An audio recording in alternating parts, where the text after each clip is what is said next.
2025-26 IL T20 තරඟාවලියේ 11 වෙනි තරඟය ලෙසින් පැවති MI Emirates සහ Abu Dhabi Knight Riders අතර තරඟයේ MI Emirates කණ්ඩායම නියෝජනය කරමින් ශ්‍රී ලංකාවේ සුපිරි තුන් ඉරියව් ක්‍රීඩක කමිදු මෙන්ඩිස් අද තරඟ බිමට පිවිසුණා.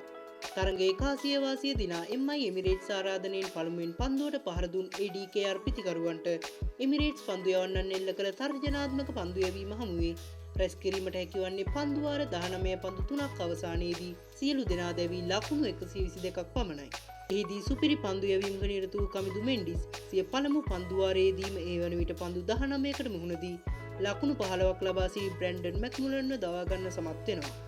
එහිදී කමිදු වේගය අඩාල කරමින් යවූ පන්දුව පිටින්නට එහායින් පතිත වූ අතර එය මැක්මුලන් විසින් වේගවත් ඩ්‍රයිව් කිරීමකට ලක් කිරීමට උත්සාහ කළත් පන්දුව ඔහුට සම්පූර්ණයෙන්ම මගහැරී කඩුළු රකින ක්‍රීඩක නිකොලස් පූරන් වෙතට ඇදී ගිය අතර සම්බරතාවයේ ගිලිහුණු මැක්මුලන්ගේ පිටුපස පාදයට ක්‍රීස් එකෙන් එළියට එනවා. ඒත් සමගම ක්‍රියාත්මක වූ පූරන් ෂණිකව වේල්ස් ඉවත් කරමින් මැක්මුලන්ව ස්ටම්ප් කිරීමකට හසු කර ගන්නවා. ඉන්පසුව ක්‍රියාත්මක කළ සිය දෙවෙනි පන්දු වාරය වූ 10 වෙනි පන්දු වාරයේ දෙවෙනි පන්දුවේදී 20 පිටියේ ඕනෑම පන්දු යවන්නෙකුට මහත් හිසරදයක් වන ලියම් ලිවින්ස්ටන්ගේ කඩුල්ලක් දවා ගන්න කමිදු සමත් වෙනවා. එහිදී කමිදු ලෙන් දෙක කොට කරමින් යවූ පන්දුවට ලිවින්ස්ටන් ඉදිරියට එමින් ලොකු පහරකට යෑමට උත්සාහ කළත් පන්දුව පිත්ත මතටම ලබා ගැනීමට ලිවින්ස්ටන්ට නොහැකි වෙනවා. මේ නිසා පන්දුව පතිත වී මදක් පිට ඉන්න දෙසට දඟ කැවෙන අතර ඔහු වේගවත් පහරකට යොමු වෙනවා. අනතුරුව පහර වැරදුණු පන්දුව ලෝන් ඕෆ් වෙතට ඉහළින් නැදී ගිය අතර එහි පන්දු රකමින් සිටි ටොම් බෙන්ටන් පන්දුව සුරකිව රැක ගැනීමත් සමග ලිවින්ස්ටන්ගේ ඉනිමත් ලකුණු දෙකකට අවසන් කරන්න කමිදු සමත් වෙනවා. ඉන්පසුව නැවතත් ක්‍රියාත්මක වූ කමිදු 12 වෙනි පන්දු වාරයේ වූ 4 වෙනි පන්දුවේදී ෂර්ෆියන් රදර්ෆර්ඩ්ගේ ඉනිමත් ලකුණු 7කට නිම කරන්න සමත් වෙනවා. ඒ ඔහු යොමු කළ වේගවත් පන්දුව පිටින් පිටතට දඟ කැවීමට යාමේදී ෂර්ෆියන් රදර්ෆර්ඩ් එය කට් කිරීමකට උත්සාහ කිරීමත් සමගයි. එහිදී රදර්ෆර්ඩ් බලාපොරොත්තු වූ තරම් දඟ කැවීමක් නොතිබුණු පන්දුව ෂණිකව කඩුළු රකින ක්‍රීඩක නිකොලස් පූරන්ගේ අතට යන්නේ පිත්තේ සියුම්ම වදිමින්.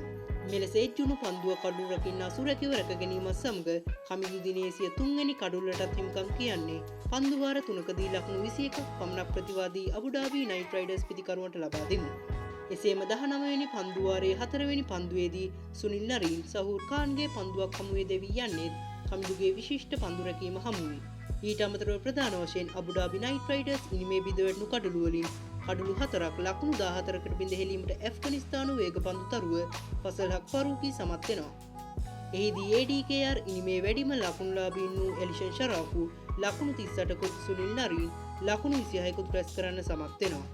ඒ අනුව ADKR පිතිකරුවන් එල්ල කළ ලකුණු 122 ඉලක්කයක් හඹා යාමට පිටියට පිවිසි MI Emirates පිතිකරුවන් පන්දු වාර 13 පන්දු 5ක් පමණක් වැය කරමින් කඩලු 3ක් පමණක් දෙවී ලකුණු 123ක් රැස් කරමින් තරඟය ජය ගන්න සමත් වෙනවා.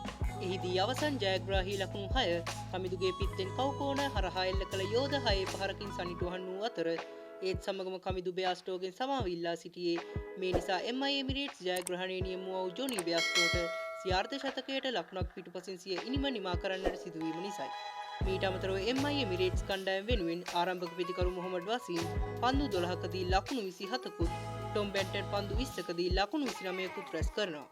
ඒ අනුව මේ තරඟයෙන් MI Emirates කණ්ඩායමට කඩලු 7ක විශිෂ්ට ජයග්‍රහණයක් හිමිවන අතර පන්දුවෙන් පිත්තෙන් හා පන්දු රකිමින් තුන් ඉරියව්වෙම දස්කම් දැක්වූ ශ්‍රී ලංකාවේ කමිදු මෙන්ඩිස් තරඟයේ වීරයා සම්මානය හිමි කර ගන්නවා.